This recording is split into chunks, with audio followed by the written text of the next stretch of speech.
what is microeconomics? And the microeconomics basically the important part of economics of 11th class. So आज हम पूरा micro economics के बारे में डिटेल में डिस्कस करने जा रहे हैं और ये हमारा 11th क्लास का main B part second part है. तो व्हाट इज माइक्रो इकोनॉमिक्स ये हम डिटेल में डिस्कस करेंगे. तो देखिए नेक्स्ट स्लाइड पे the definition of micro economics देखिए आप. बेसिकली जो माइक्रो इकोनॉमिक्स से है वो drive Greek word that is माइक्रोज से ड्राइव हुआ है. और जो हम इसकी डेफिनेशन की बात करें तो ये ड्राइव कहाँ से हुआ है? माइक्रोज, Greek word माइक्रोज which means small. So by name small word it means we are talking about in microeconomics the economic behavior of an individual. What do you mean by economic behavior of an individual? Economic behavior मतलब economic activity of individual. Say for example demand of a consumer, production of a producer, price of a commodity. These are the example of the economic behavior of an individual. So हम इसकी definition में हम देख रहे हैं कि we study the economic behavior of an individual, maybe a firm or maybe industry, maybe a person, कोई भी हो सकता है. तो इस तरीके से जो economic behaviour of an individual, firm और इंडस्ट्री, आई होप ये क्लियर हो गया होगा क्योंकि हम इसका मतलब we are talking about the economic activity of an individual. Now, for example of microeconomics, it is also known as the other name, इसको हम प्राइस थ्योरी बोलते हैं. क्यों बोलते हैं? Micro is also known as price theory because इसका जो main focus है, जैसे आपने कहा कि सर हम माइक्रो इकोनॉमिक्स क्यों पढ़ें, why we need study of micro. सबसे पहला क्वेश्चन मार्क आता है कि माइक्रो हमें क्यों पढ़ें, इसकी एंड लर्निंग क्या होगी. तो बच्चे माइक्रो इकोनॉमिक्स का जो एंड ऑब्जेक्टिव है वो है after study of microeconomics you are able to understand how the price of a commodity determine in the market. तो हम यही पढ़ेंगे पूरी माइक्रो को. बेसिकली बेटर अंडरस्टैंडिंग के लिए हम क्या करेंगे, 3 पार्ट में डिवाइड करेंगे. First 4-5 chapter related to the consumer behaviour और वो सारा हम पढ़ेंगे. You are a consumer, I am a consumer. So हम फर्स्ट 5 चैप्टर में तो केवल कंज्यूमर के बारे में पढ़ते हैं. नेक्स्ट 5 चैप्टर्स में हम क्या करते हैं, प्रोड्यूसर बिहेवियर को पढ़ते हैं which is very again important consumer के लिए भी, और हम भी जाके आगे एंटरप्रेन्योर्स बिजनेसमैन बन सकते हैं.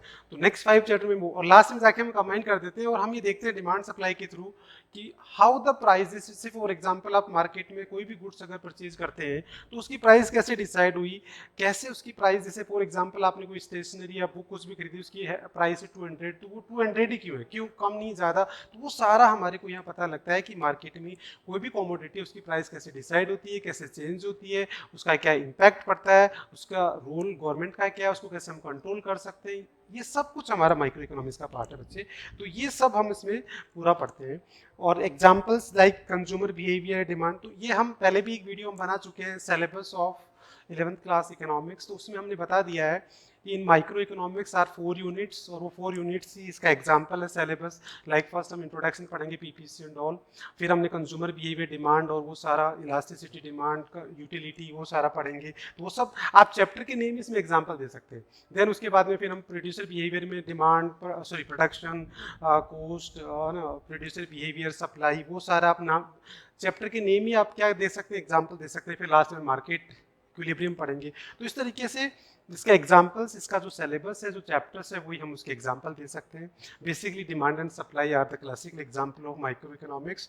सो आई होप आपको डेफिनेशन ऑफ माइक्रो इकोनॉमिक्स समझ में आ गया होगा कि what is micro economics. Micro economics derive from the Greek with micros which means small, और स्मॉल मतलब माइक्रो स्टडी द स्मॉल. तो what mean by small, small मतलब the economic behavior of an individual, maybe a firm, maybe a individual, maybe a industry. जैसे मैंने आपको example दिया कि if you are talking about the price of a commodity, micro. If you are talking about the income of a person, micro. If you are talking about the production of a producer, it means you are talking about micro. So micro जो है, जैसे for example एक classroom है, ये पूरा country है, तो ये मैक्रो है. इसके अंदर अगर हम एक स्टूडेंट की इकोनॉमिक बिहेवियर की बात करें, that is micro. So micro जो स्मॉल लेवल पे स्टडी करता है मतलब इंडिविजुअल की स्टडी करता है, और जो मैक्रो होता है वो लार्ज मतलब पूरा कंप्लीट डिस्कशन करते हैं। तो ये हमारे को डेफिनेशन आई होप आपको समझ में आ गई होगी कि what is micro economics. Now next slide में हम देखते हैं the scope of micro economics. तो अगेन हम ये डिस्कस कर रहे हैं, हमने पहले भी वीडियो बनाया था। स्कोप का मतलब ही क्या होता है? स्कोप का मतलब होता है बच्चे कि द एरिया ऑफ स्टडी, और एरिया ऑफ स्टडी मतलब सिलेबस ऑफ द सब्जेक्ट।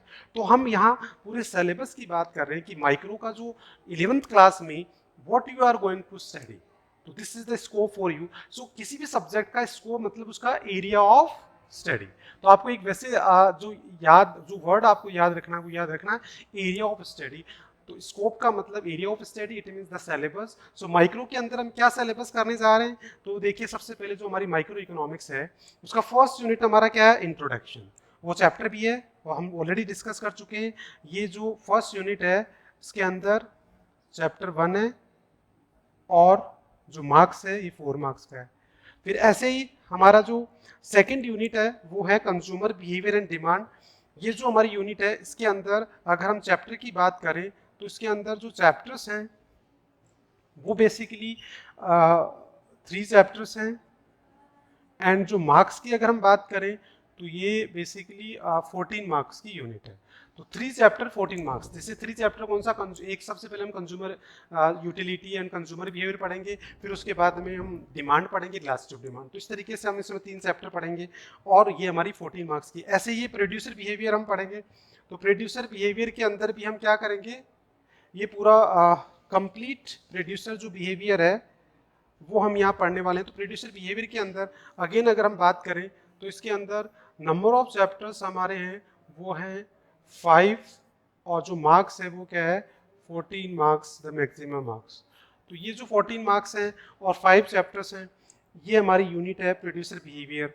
और लास्ट में जो हम पढ़ेंगे वो हमारी 4th यूनिट है जिसके अंदर चैप्टर्स की बात करें तो ओनली 1 चैप्टर पढ़ेंगे और जो मार्क्स हैं वो हमारे हैं 8 मार्क्स। सो ये कंप्लीट हमारे क्या हो गया? पूरा सिलेबस ऑफ माइक्रो इकोनॉमिक्स हो गया। सो 4 यूनिट्स हैं और टोटल नंबर ऑफ चैप्टर्स हमने डिस्कस कर लिया, मार्क्स डिस्ट्रीब्यूशन डिस्कस कर लिया और इसके बारे में हम और भी एक वीडियो बना रखा है सिलेबस, उसमें भी हमने डिस्कस कर रखा है। तो ये पूरा हमारा सिलेबस है और मैंने कहा कि माइक्रो इकोनॉमिक्स को समझने के लिए इसको 3 पार्ट में डिवाइड कर लो। फर्स्ट कंज्यूमर बिहेवियर, सेकंड हम प्रोड्यूसर बिहेवियर और फिर लास्ट में हम क्या कर रहे हैं? Combine. This is all about micro. तो ये हम माइक्रो में पढ़ने वाले हैं। So I hope scope of micro economics आपको समझ में आ गया होगा ना। उसके बाद में हम नेक्स्ट स्लाइड पे चलते हैं जो हमारे रिलेटेड है why do we need to study of micro। तो जैसे हमने डिस्कस किया, अभी मैंने आपको बताया था कि भाई सबसे पहला क्वेश्चन यही आता है कि what is micro economics and why we need study of micro economics and what we are going to study. तो हम तीनों ही कवर कर चुके हैं। सबसे पहले स्लाइड में हमने व्हाट इज माइक्रो इकोनॉमिक्स, फिर हमने देखा कि what we are going to study, तो हमने उसको स्कोप कवर कर लिया। और अब क्वेश्चन आता है कि why we need study of micro, क्यों पढ़े हम इसकी, क्या हमारे को बेनिफिट होने हैं। तो माइक्रो इकोनॉमिक्स के रियल लाइफ में क्या बेनिफिट है वो हम डिस्कस कर रहे हैं विथ रियल लाइफ एग्जांपल्स। तो देखिए बच्चे, सबसे पहले अगर हम बात करें तो उसका जो बेनिफिट है माइक्रो का वो है अंडरस्टैंडिंग इंडिविजुअल चॉइस। जो इंडिविजुअल चॉइस है उसको अगर हमें समझना है तो हमें माइक्रो की स्टडी करनी पड़ेगी। जैसे इन्होंने बताया कि micro economics provide the insight into the how individual make decision regarding the allocation of scarce resources. This is very important. Allocation of जैसे हमने इसमें देखा कि understanding micro economics basically, just a minute, एक स्लाइड हम आगे चले गए तो हम इसको पीछे कर लेते हैं। देखिए अंडरस्टैंडिंग ऑफ इंडिविजुअल चॉइस, तो इसमें सबसे इंपॉर्टेंट पार्ट क्या है? Allocation of square resources. तो हमारे को माइक्रो ये बताता है कि एक इंडिविजुअल अपने जो इकोनॉमिक्स में हमने पढ़ा ये कि हमने सेपरेट वीडियो बनाया है कि व्हाट इज इकोनॉमिक्स। तो हम उसमें डिस्कस किए कि economics the study of making choice in the presence of scarcity. तो आपको पता है दिस इज स्टैंडर्ड नॉलेज कि wants are unlimited, resources are limited and they alternate use. तो इसलिए हमारे रिसोर्सेज लिमिटेड, तो उसके अंदर वो कैसे डिसीजन लेता है। तो यही हमारे को माइक्रो समझाता है कि एक जो पर्सन है एक इंडिविजुअल लेवल पे वो अपनी, जैसे फॉर एग्जाम्पल हमारी फैमिली का एग्जाम्पल आप ले लो कि हमारी जो मॉम है उसके पास एक बजट आता है घर में, जैसे मान लो 20,000 50,000 वॉट एवर जो भी अमाउंट, और जो हमारे फैमिली मेम्बर्स उनकी वांट्स बहुत ज़्यादा होती है।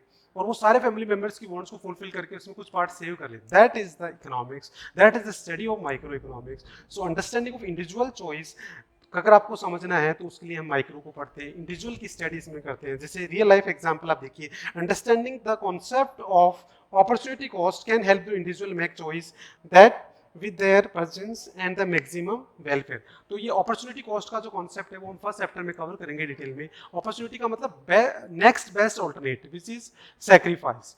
तो अगर हम देखो सारी वांट्स फुलफिल कर नहीं सकते तो हमें क्या करना पड़ेगा, हमें डिसाइड करना पड़ेगा कि कौन सी which want you are going to fulfil और विच इज नॉट। इसका क्लासिकल एग्जांपल आप चाहो तो आपके पॉकेट मनी का भी ले सकते हैं कि जैसे पॉकेट मनी आपकी है तो पॉकेट मनी में आपकी वांट्स आर अनलिमिटेड, रिसोर्सेज आपके लिमिटेड है, अब आपको बेस्ट डिसीजन लेना है। तो that's is a part of micro economics. वो डिसीजन कैसे लेना है तो इकोनॉमिक्स आपको, माइक्रो इकोनॉमिक्स सजेस्ट करेगा कि वो बेस्ट डिसीजन आप जैसे अपॉर्चुनिटी कॉस्ट का कॉन्सेप्ट अप्लाई करके बहुत अच्छे से आप उसका डिसीजन ले सकते हैं।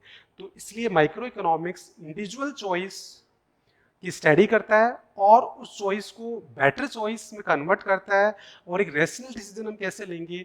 तो ये सारा अगर हमें करना है तो हमें माइक्रो इकोनॉमिक्स पढ़नी पड़ेगी। सो आई होप फर्स्ट पॉइंट आपको समझ में आ गया, अंडरस्टैंडिंग द इंडिविजुअल। इसके अलावा आपको पता है उसके पास बहुत सारी लिमिटेशन होती है कंज्यूमर की। तो ये सारा पूरा सिलेबस से आप देखिए कि जैसे माइक्रो का पूरा सिलेबस यही है कि सबसे पहले हम कंज्यूमर बिहेवियर, डिमांड, सप्लाई, तो वो सब कुछ हम ये इसमें पढ़ेंगे कि चॉइस कैसे होते हैं, कैसे डिसीजन होते हैं, ये सारा। नाउ नेक्स्ट स्लाइड पे अगर हम देखें तो उसके अंदर हमारा नेक्स्ट इंपॉर्टेंस देखिए, that is understanding market interaction. अब जैसे मैंने आपको बताया कि पूरी माइक्रो इकोनॉमिक्स आपको समझने के लिए उसको 3 पार्ट में डिवाइड कर दो, कंज्यूमर, प्रोड्यूसर और लास्ट में हम दोनों को क्या करते हैं, कंबाइन। तो मार्केट इंटरेक्शन मतलब डिमांड एंड सप्लाई। तो जैसे पूरा मार्केट का इंटरेक्शन आपको समझना है तो micro economics provide the insight how the market work and how the supply and demand intersect. तो हमारा पूरा का पूरा जो लास्ट यूनिट है उसमें हम ये पढ़ने वाले हैं, पूरा हम डिटेल में एक डायग्राम पढ़ेंगे बच्चे। वो डायग्राम हमारा यही होगा कि ये एक्स एक्सिस 0 और वाई, यहाँ हम लेंगे quantity demanded and quantity supply, यहाँ हम लेंगे प्राइस। तो सपोज ये डिमांड एंड सप्लाई इंटरसेक्ट करती है and this is the market equilibrium. ये सप्लाई, ये डिमांड है, सप्लाई का मतलब प्रोड्यूसर और डिमांड का मतलब कंज्यूमर। तो ये इसको बोलते हैं मार्केट इक्विलिब्रियम। तो अगर ये मार्केट इक्विलिब्रियम आपको समझना है और यही प्राइस डिटर्मिनेशन है, अगर आपको ये समझना है तो आपको क्या समझना पड़ेगा, माइक्रो इकोनॉमिक्स। तो माइक्रो इकोनॉमिक्स पढ़ के आप बहुत अच्छे से समझ सकते हैं कि how the price is determined, market जो इंटरेक्शंस है वो कैसे होते हैं, कैसे प्राइस डिटरमाइन। देखिए this the understanding is valuable for the consumer as it's allow them to make informed choice, compare prices, assist. तो ये आपको मार्केट का नॉलेज होना बहुत जरूरी कि क्या प्राइस चलती है, कैसे डिसाइड होती है, कब चेंज होगी, ये सारा हम माइक्रो में पढ़ते हैं। रियल लाइफ एग्जांपल देखिए, the price of a new iPhone. जैसे आपको नया आईफोन लॉन्च हो गया और उसकी जो प्राइस है वो is determined by the interaction of supply. तो आपको पता होना चाहिए कि उसकी जो प्राइस है वो कैसे डिसाइड हुई। तो अगर माइक्रो इकोनॉमिक्स आप पढ़ेंगे तो आपको पता होगा कि जो आईफोन की जो प्राइस है वो डिटरमाइन कैसे हुई, वो आपको अंडरस्टैंडिंग होगी। एंड द जो उसकी अगर प्राइस हाई है इसका मतलब उसकी क्या है, सप्लाई कम है और डिमांड ज़्यादा है। और अगर उसकी प्राइस कम है तो इसका मतलब क्या, उसकी सप्लाई ज़्यादा हो। तो इसका मतलब माइक्रो इकोनॉमिक्स पढ़ के आप मार्केट का जो नॉलेज है आपको कि कैसे प्राइसेस बढ़ेगी, कैसे कम होगी, कैसे डिटरमाइंड होगी, ये सारा आपको माइक्रो इकोनॉमिक्स रियल लाइफ में आपको जो आपको बेनिफिट देगा वो ये माइक्रो इकोनॉमिक्स पढ़ने से आपको बेनिफिट मिलेगा। सो आई होप आपको समझ में आ गया कि माइक्रो इकोनॉमिक्स हम क्यों पढ़ें और उसका रियल लाइफ में क्या यूज़ है। Now in the next slide अब हम नेक्स्ट डिस्कस करते हैं, वो हमारा है that is the business decision making. तो माइक्रो इकोनॉमिक्स जो है वो हमारा बेसिकली जो हेल्प करेगा वो किसमें करेगा, बिजनेस जो डिसीजन मेकिंग। तो इसका मतलब जो एक बिजनेसमैन है उसके लिए भी जो डिसीजन, जैसे हमने देखा फर्स्ट पॉइंट आपने देखा कि अंडरस्टैंडिंग द चॉइस ऑफ है कंज्यूमर या इंडिविजुअल। तो अब हम बात कर रहे हैं कि एक बिजनेसमैन, एक प्रोड्यूसर के लिए भी ये इंपॉर्टेंट है। तो अल्टीमेटली वही 3 पार्ट आ गए। फर्स्ट देखो पूरी माइक्रो इकोनॉमिक्स समझने के लिए उसको 3 पार्ट में डिवाइड कर लो। कंज्यूमर, तो फर्स्ट पॉइंट हमने वही पढ़ा इंडिविजुअल चॉइस, सेकंड हमने पढ़ा मार्केट इंटरेक्शन और थर्ड हम पढ़ रहे हैं द बिजनेस डिसीजन मतलब प्रोड्यूसर के पॉइंट ऑफ व्यू से। तो प्रोड्यूसर, कंज्यूमर और लास्ट में दोनों को हम कंबाइन। तो ये पूरा हमें समझना है अल्टीमेटली कि किस तरीके से प्राइसेस डिटरमाइन होती है, कैसे एक बिजनेसमैन जो है वो कैसे डिसीजन लेगा, तो हम पूरा डिटेल में पढ़ने वाले हैं पूरी माइक्रो में कि what is production cost revenue producer equilibrium कैसे होता है। तो ये सारा जो है कि micro economics is crucial for the business in the making strategy decision help form to the analyse the market. तो एक बिजनेसमैन अपना माइक्रो इकोनॉमिक्स का नॉलेज लेके वो देख सकते हैं कि मार्केट में किस प्रोडक्ट की डिमांड है, किसका प्रोडक्शन करना है, ज़्यादा करना है, कम करना है, क्या प्राइस रखनी है। तो ये एक प्रोड्यूसर के लिए भी हेल्पफुल है, हमने देखा कंज्यूमर के लिए भी है। तो इसलिए प्रोड्यूसर के लिए रियल लाइफ एग्जांपल देखिए, जैसे micro economics can help the businessman develop marketing strategies that will reach their target consumers and persuade them to the buy। तो एक अगर बिजनेसमैन को देखना है कि मेरी टारगेट मार्केटिंग क्या है, मेरा कंज्यूमर कौन है, उसकी क्या प्रेफरेंसेस है, क्या क्वालिटी है, क्या प्राइस है, ये सारा अगर उसको समझना है तो उसको माइक्रो इकोनॉमिक्स का नॉलेज हो। तो इसका मतलब आपको समझ में आ गया कि माइक्रो इकोनॉमिक्स आपको बिजनेस करने के लिए भी जरूरी है। माइक्रो इकोनॉमिक्स आपको एक कंज्यूमर है, देखो सबसे इंपॉर्टेंट चीज क्या है, what is the ultimate goal of consumer, satisfaction.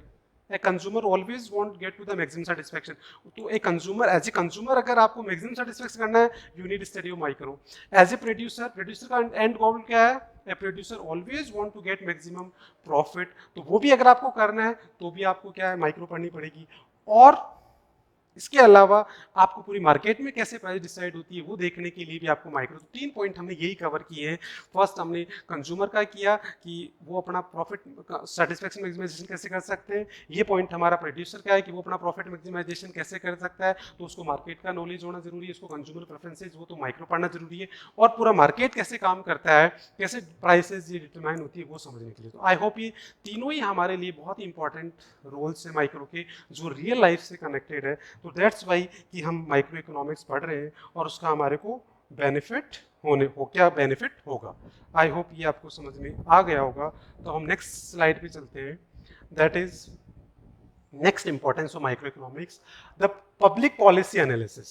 बच्चे again this is very very important कि अब ये गवर्नमेंट के लिए भी इतना ही है। हमने देखा है कि इंडिविजुअल के लिए माइक्रो बहुत जरूरी है, कैसे है, प्रोड्यूसर के लिए कैसे, पूरे मार्केट को समझने के लिए कैसे। अब ऐसे गवर्नमेंट को कोई भी पॉलिसीज डिसाइड करनी है तो उसको भी माइक्रो का नॉलेज होना जरूरी है। तो देखिए public policies analysis it help to policy makers to evaluate the impact of government intervention such as a regulation subsidy. तो एक गवर्नमेंट जो है वो पॉलिसीज बनाती है, उन पॉलिसीज का क्या इंपैक्ट आया एक इंडिविजुअल पे, वो सारा समझने के लिए भी हमें माइक्रो पढ़ने की जरूरत है। जैसे रियल लाइफ एग्जांपल देखिए कि micro economics analysis of the welfare program might show that the program is effective in the reducing the poverty. तो अगर गवर्नमेंट को बहुत ज़्यादा वेलफेयर करना है और ये देखना है कि जो पॉलिसीज बना रही है, जो प्रोग्राम्स, वो कितने इफेक्टिव है, तो उसके लिए उनको माइक्रो स्टडी का नॉलेज होना जरूरी है। बिना माइक्रो स्टडी के government can't formulate the policies and can't increase the social welfare. तो इसका मतलब micro economics government policies and public decision के लिए भी it's a very important. So I hope आपको समझ में आ रहा होगा कि माइक्रो इकोनॉमिक्स जो है वो कितना इंपॉर्टेंट है गवर्नमेंट के लिए भी, प्रोड्यूसर के लिए भी, एक इंडिविजुअल के लिए भी, और पूरे मार्केट सिस्टम को समझने के लिए। So it's very related to your day to day life and real life से रिलेटेड पूरा माइक्रो इकोनॉमिक्स है। सो आई होप ये आपको समझ में आ गया होगा। नाउ नेक्स्ट अगर हम चलते हैं, so these are the 4 importance of micro economics जो हमारी रियल लाइफ से रिलेटेड है। और आई होप ये डिस्कशन करने के बाद में अब आपको समझ में आ गया होगा कि हम माइक्रो इकोनॉमिक्स क्यों पढ़ें और इसका हमारी लाइफ में क्या रोल है। तो ये आपको पूरा अच्छे से समझ में आ गया होगा। यही होता है एग्जैक्टली कि हम क्यों, व्हाट इज माइक्रो। तो हमने क्या कवर किया पूरी वीडियो में, what is micro economics, why we need the study of micro economics and what we are going to study.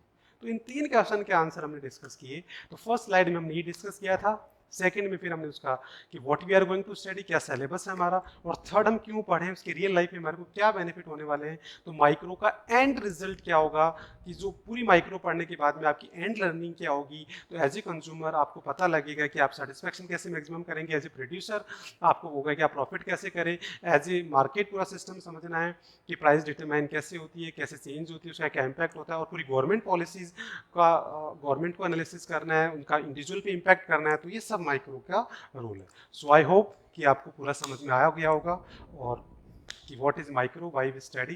तो दैट्स ऑल फॉर टुडे। और हमारे जो वीडियोस हैं देखने के लिए आप हमारा ऐप डाउनलोड कर लीजिए और यूट्यूब को भी सब्सक्राइब कर लीजिए चैनल को, और लाइक भी करिए, कमेंट करिए कि हम और क्या इम्प्रूवमेंट